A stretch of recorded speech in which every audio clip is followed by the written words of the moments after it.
The Zodiac Killer. In the late 1960s, a shadow stalked the streets and countryside of Northern California. Known only by the name Zodiac, this elusive killer struck fear into the hearts of many, leaving a trail of terror that would haunt the San Francisco Bay Area forever. Over the course of just a year, from December 1968 to October 1969, the Zodiac claimed at least 5 lives, 3 young couples and a lone cab driver, each victim chosen seemingly at random. He operated in quiet rural roads, bustling urban streets, and peaceful suburban neighborhoods, taunting the police and the public with cryptic letters and ciphers that hinted at his twisted mind. But it wasn't just the killings that gripped the nation, it was the way he toyed with everyone. The Zodiac sent over 20 letters to newspapers, each one more unsettling than the last. His messages were often filled with bizarre symbols, chilling threats, and complex ciphers, some of which still remain unsolved to this day. He claimed that if his ciphers were cracked, they would reveal his true identity, but even after decades of study, his most cryptic puzzles have kept their secrets. In one of his most infamous messages, he even claimed, "I like killing people because it is so much fun." He wanted to be known, but not caught. A deadly game of cat and mouse. Each time he killed, the Zodiac seemed to disappear as quickly as he struck. Despite multiple police investigations, witness reports, and the widespread fear that gripped Northern California, he was always a step ahead. Investigators had leads, suspects, and even close encounters, but the Zodiac always managed to slip through the cracks, vanishing into thin air. The Dyatlov Pass Incident. In the winter of 1959, 9 experienced hikers ventured into the frigid wilderness of the Ural Mountains, embarking on a journey that would turn into one of the most perplexing mysteries in modern history. Known as the Dyatlov Pass Incident, this tragic event saw the group, led by Igor Dyatlov, meet a gruesome and mysterious fate under circumstances that have left investigators baffled for decades. The hikers were found dead in various states of distress, their tent inexplicably slashed open from the inside, as if they were desperately trying to escape something unseen. Some were found in their underclothes, frozen in the snow, while others suffered from horrific injuries, including skull fractures and broken ribs, yet there were no external wounds or signs of a struggle. One victim was even discovered with her tongue missing. What could have driven these seasoned hikers to flee into the deadly cold in the middle of the night? Speculation has ranged from an avalanche to secret military tests, even to paranormal explanations like UFOs or a Yeti attack.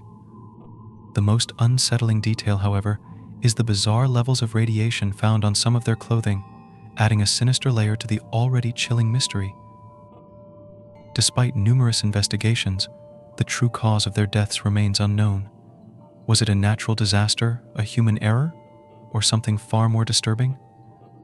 The Dyatlov Pass incident has haunted the imaginations of conspiracy theorists and investigators alike, with many believing that whatever happened on that icy mountain remains buried in secrecy. As we approach over 60 years of speculation, one question still lingers. What really happened to those 9 hikers on that fateful night? Malaysia Flight 370. In the early hours of March 8, 2014, Malaysia Airlines Flight 370 vanished from the sky, leaving behind one of the greatest aviation mysteries of all time. The Boeing 777, carrying 239 passengers and crew, was en route from Kuala Lumpur to Beijing when it disappeared from radar screens. What began as a routine flight quickly spiraled into an international search and a tangle of speculation, theories, and unresolved questions. At 1:19 a.m., just as the plane was leaving Malaysian airspace, the crew made their final, routine communication with air traffic control. "Good night, Malaysian 370. Minutes later, the aircraft's transponder stopped transmitting, and it disappeared from radar. For nearly an hour, no one knew that MH370 had gone off course, flying into the vast Indian Ocean. Search teams from 26 countries scoured the seas, looking for any sign of wreckage. Despite this unprecedented effort, no debris was found for over a year.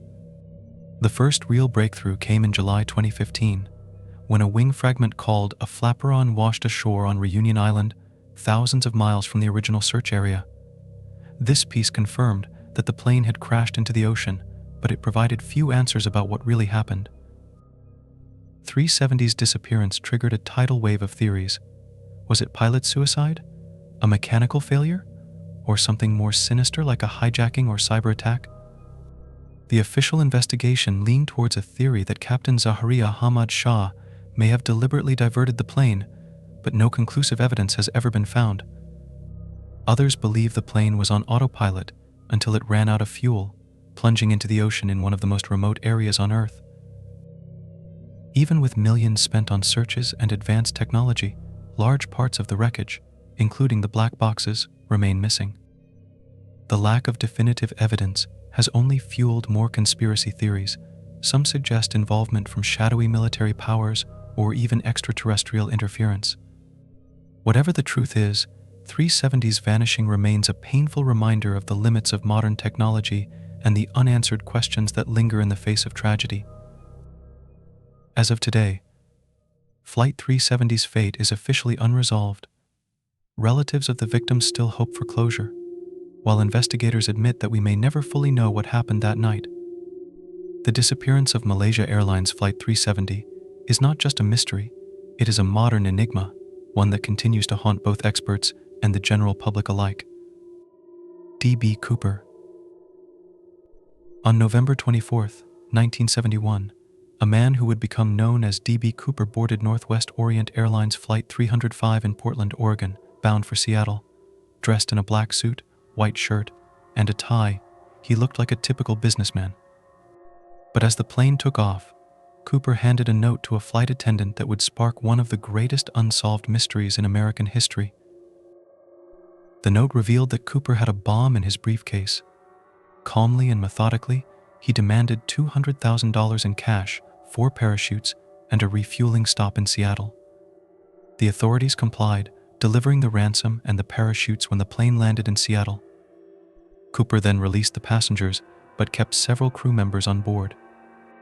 As the plane took off again, heading toward Mexico City, Cooper did something no one could have expected.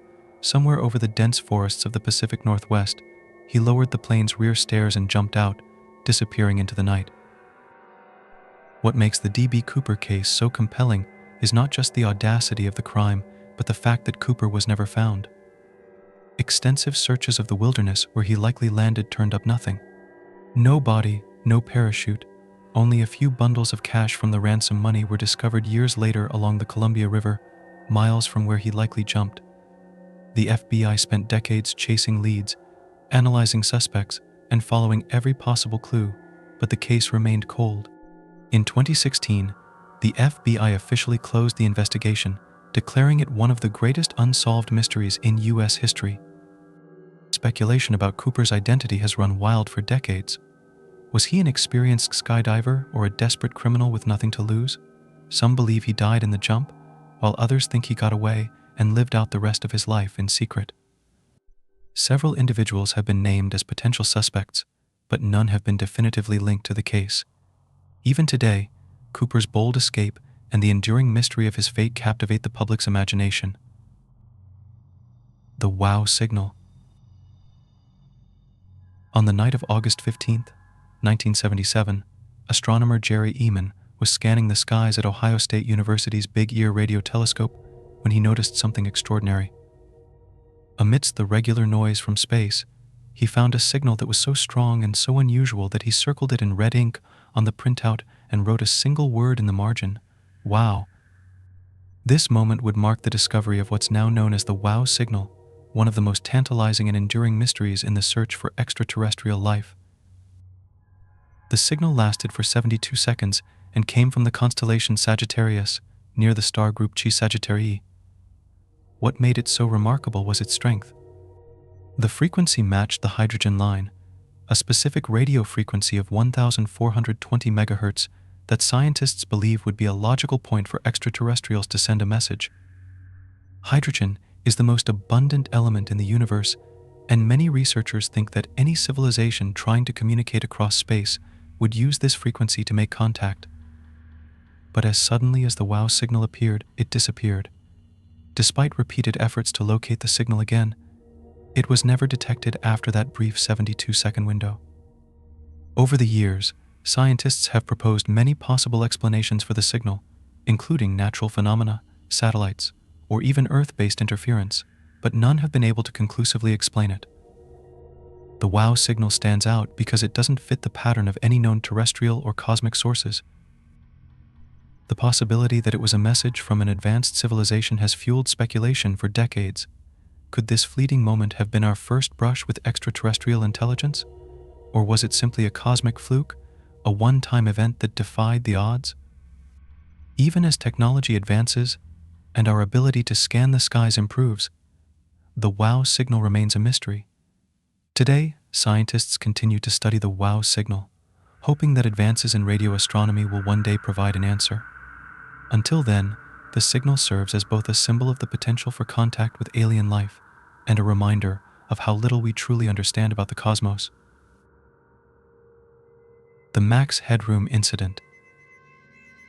On the night of November 22, 1987, Chicago television viewers were left baffled and disturbed by a bizarre interruption that has since become one of the most infamous unsolved incidents in broadcasting history, the Max Headroom Hijack. The incident began during the 9 p.m. sports segment on WGN-TV when suddenly the screen flickered and cut to a figure wearing a Max Headroom mask, a character from a popular sci-fi TV show of the time. The image was accompanied by a loud, droning buzz, and after about 20 seconds, the broadcast returned to normal. Here is a video of what happened.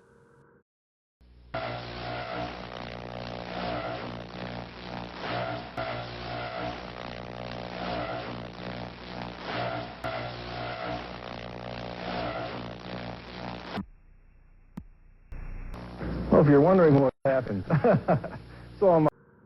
But that was just the beginning.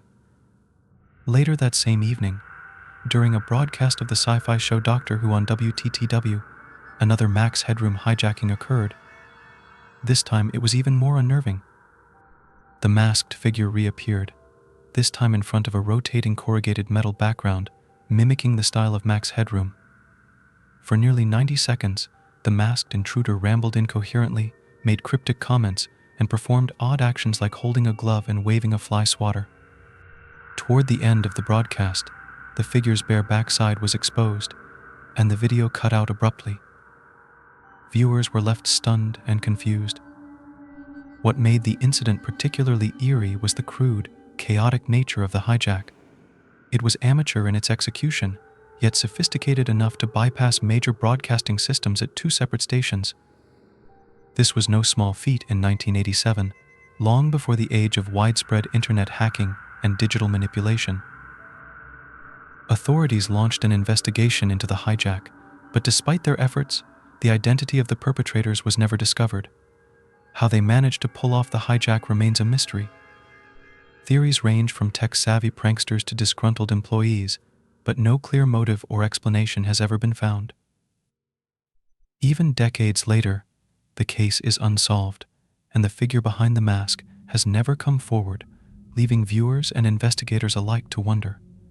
Who was behind the hijack, and why did they do it? Elisa Lam. In February 2013, the disappearance and mysterious death of 21-year-old Canadian student Elisa Lam captured worldwide attention. Lam had been staying at the Cecil Hotel in downtown Los Angeles, a place with its own dark history. On January 31st, she was last seen in the hotel, and her family, concerned by her silence, reported her missing shortly after.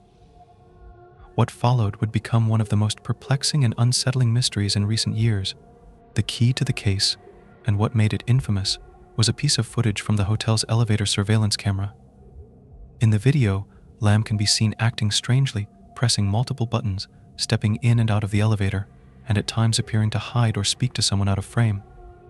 Her erratic behavior raised more questions than answers, and the video quickly went viral, sparking countless theories about what had happened to her. After weeks of searching, the mystery deepened further. Hotel guests began to complain of low water pressure, strange tasting water, and discoloration. On February 19th, maintenance workers investigated the hotel's water tanks and made a horrifying discovery. Elisa Lam's body was found floating inside one of them. The bizarre circumstances of her death immediately triggered widespread speculation. How did she end up in the water tank, which was difficult to access and required unlocking? The autopsy revealed no signs of foul play, ruling her death as accidental drowning, with her bipolar disorder being a significant factor. Toxicology reports showed traces of her prescribed medication, but no recreational drugs or alcohol were found. Despite the official explanation, many remain unsatisfied with the conclusions. The eerie elevator footage, coupled with the strange location of her body, led to numerous conspiracy theories. Some believe she was being pursued by a supernatural force, while others speculate about foul play or a cover-up. The unsettling parallels between Lam's case and the 2005 horror film Dark Water, which also involved a body being found in a water tank, only fueled the mystery further. The unanswered questions surrounding her final moments and the haunting footage from the elevator have cemented this case as one of the most chilling events of recent times. The disappearance of Lars Mittank. In July 2014, Lars Mittank, a 28-year-old German man, went on a holiday to Varna, Bulgaria, with a group of friends. What started as a typical beach vacation would soon turn into one of the most bizarre and unsettling disappearances of modern times. Lars's story has since become an internet mystery, leaving both amateur sleuths and professional investigators baffled. The trouble began when Lars got into a physical altercation with a group of men over a football disagreement at a bar. During the fight, Lars sustained a ruptured eardrum and was advised by a doctor not to fly home immediately due to his injury. His friends left Bulgaria as planned, but Lars stayed behind to recover. This decision marked the beginning of a strange sequence of events. Lars checked into a cheap hotel near the airport, but over the next few days, his behavior became increasingly erratic. He called his mother, sounding paranoid, claiming that he was being followed and that he feared for his life. His mother later reported that he was whispering, saying he didn't feel safe in the hotel. He even asked her to cancel his credit card, despite there being no apparent reason for such a request. On July 8th, Lars went to Varna Airport to catch a flight back to Germany. He visited the airport doctor for a final checkup regarding his ear injury. During the consultation, he suddenly jumped up and fled the room, leaving behind his luggage, phone, and all personal belongings. Surveillance footage captured Lars sprinting out of the airport, running through the parking lot, and scaling a fence into a nearby field. He was last seen disappearing into the woods near the airport, and from that point onward, Lars Mittank was never seen again. Some believe he may have suffered a mental breakdown or a psychotic episode due to his injuries or medication. Others speculate that he may have been involved in something more sinister, possibly linked to the people he claimed were following him. Despite extensive searches and widespread media coverage, no trace of Lars has been found, and the case remains open, fueling endless speculation. Was it a case of paranoia brought on by injury, or was there something more sinister at play? The Somerton Man. In the early morning hours of December 1st, 1948, a man's body was discovered lying against a seawall on Somerton Beach, near Adelaide, Australia. He was dressed immaculately in a suit and tie, his legs crossed, and his head resting against the seawall. At first glance, it looked as though he might have simply fallen asleep. But the more investigators looked into the case, the stranger it became. Over 70 years later, the identity of this man, now known as the Somerton Man, remains a mystery, and his death is one of the most perplexing cold cases in history. The investigation began with the usual steps: fingerprinting, checking dental records, and tracing his clothing for clues. Yet none of these methods led anywhere. His fingerprints were not on any national or international databases, and his dental records didn't match anyone on file. Stranger still, all the tags on his clothing had been removed, as if someone had deliberately tried to conceal his identity. There was no wallet, no identification, and no clear cause of death. The plot thickened when authorities found a tiny scrap of paper hidden in a secret pocket of the man's trousers. On it were 2 words, typed in an elegant script, Tamam Shud, which translates from Persian as, "It is finished." This phrase is famously linked to the Rubaiyat, a collection of 12th century poems by Omar Khayyam. Investigators eventually tracked down a copy of the book from which the scrap had been torn, found in a car near the scene. Inside the book, they discovered more cryptic notes, random letters written in what seemed like a code, which to this day have never been deciphered. The involvement of the Rubaiyat and the coded message opened up a flood of theories. Some speculated the Somerton Man was a spy, possibly involved in Cold War intelligence activities, as Australia's location made it a hotspot for espionage. Others believed he might have been the victim of foul play or perhaps died by poisoning, though no traces of common poisons were found during the autopsy. However, the toxicology report could not rule out more sophisticated, untraceable substances. One of the most intriguing elements of the case involved a woman named Jo Thompson, who lived near where the Somerton Man's body was found. A phone number linked to her was found in the back of the Rubaiyat, and when shown a bust of the man, she appeared visibly shaken but denied knowing him. Some theorists believe she may have had a deeper connection to the Somerton Man, but she never offered further information before her death. In recent years, DNA technology has provided hope for solving the mystery. In 2021, researchers exhumed the Somerton Man's body in an effort to obtain fresh DNA samples, hoping to identify his relatives and, potentially, his identity. Yet even with modern techniques, the case continues to baffle investigators. The Somerton Man remains in mystery, a well-dressed stranger with no name, whose secrets lie buried with him on that windswept beach. The Mary Celeste. On December 4th, 1872, a British-American ship named the Mary Celeste was found drifting aimlessly in the Atlantic Ocean. Discovered by the crew of another ship, the Dyatlov, the Mary Celeste was still seaworthy, with its sails partially set and cargo mostly intact. Yet, there was something chillingly wrong. The crew of 10, including Captain Benjamin Briggs, his wife, and their 2-year-old daughter, were nowhere to be found. The lifeboat was missing, and a few things seemed out of place, but there were no signs of violence or struggle. The Mary Celeste set sail from New York on November 7, 1872, bound for Genoa, carrying a cargo of denatured alcohol. Captain Briggs, an experienced and well-respected seaman, was at the helm with a carefully selected crew. There was nothing to suggest that this voyage would be anything other than routine. However, less than a month later, the ship was found eerily abandoned about 400 miles east of the Azores. When the crew of the Dyatlov boarded the Mary Celeste, they found something strange. The ship's cargo of 1,700 barrels of alcohol was mostly untouched, though a few barrels were later found to be empty.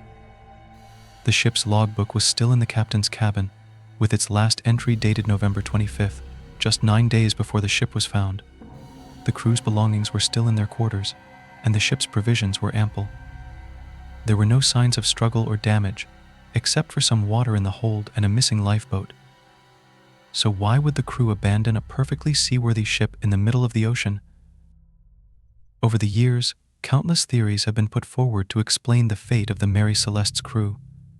Some speculate that the ship encountered a waterspout or sudden weather event that caused the crew to panic and abandon ship in the lifeboat. Others suggest that a malfunction in the cargo, possibly leaking alcohol fumes, might have led the crew to fear an explosion and flee the ship.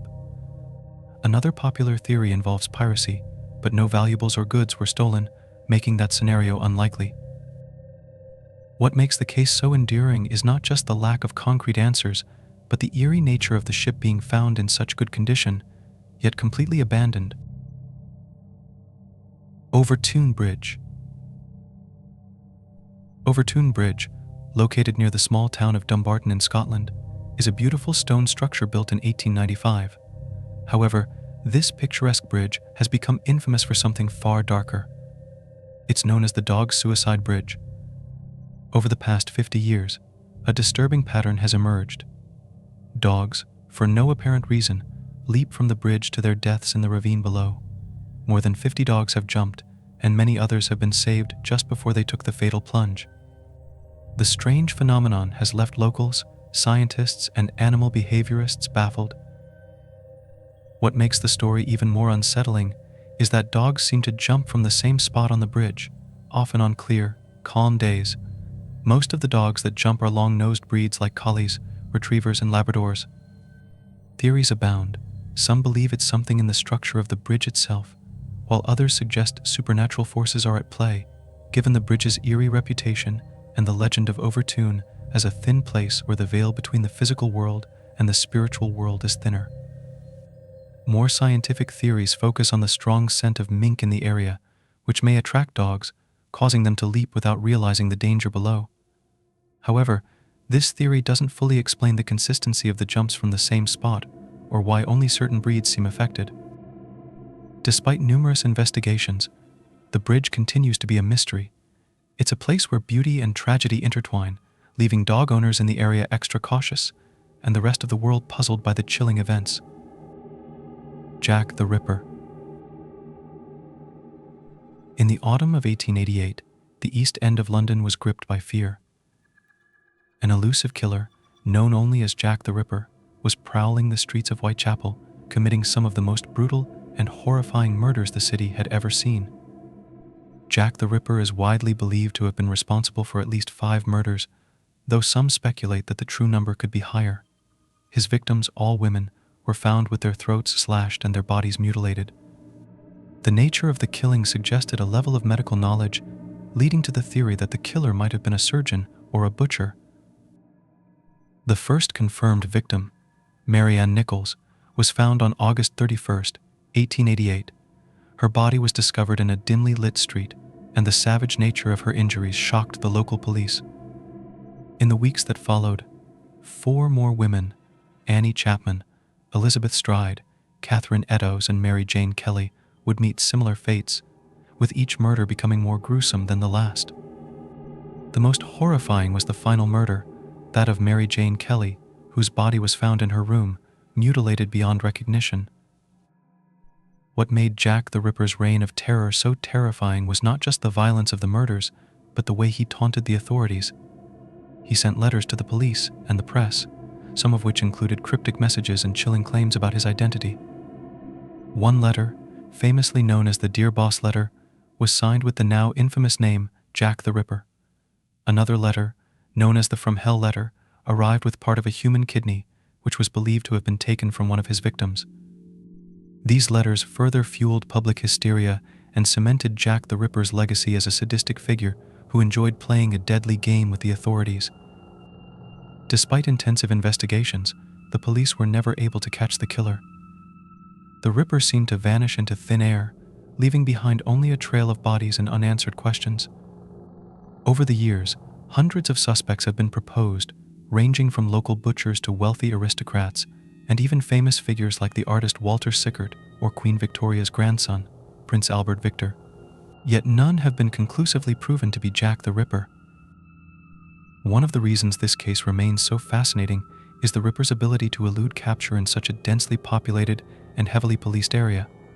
The brutal nature of the murders, combined with the media frenzy surrounding the case, made Jack the Ripper a figure of both fear and fascination. Today, the mystery of Jack the Ripper endures, making him one of history's most infamous serial killers. His identity may never be known, but his legacy as a terrifying figure who stalked the streets of London continues to haunt the public imagination. Whether a madman, a doctor, or a member of the elite, Jack the Ripper remains a shadowy figure whose true face is still hidden in the fog of history.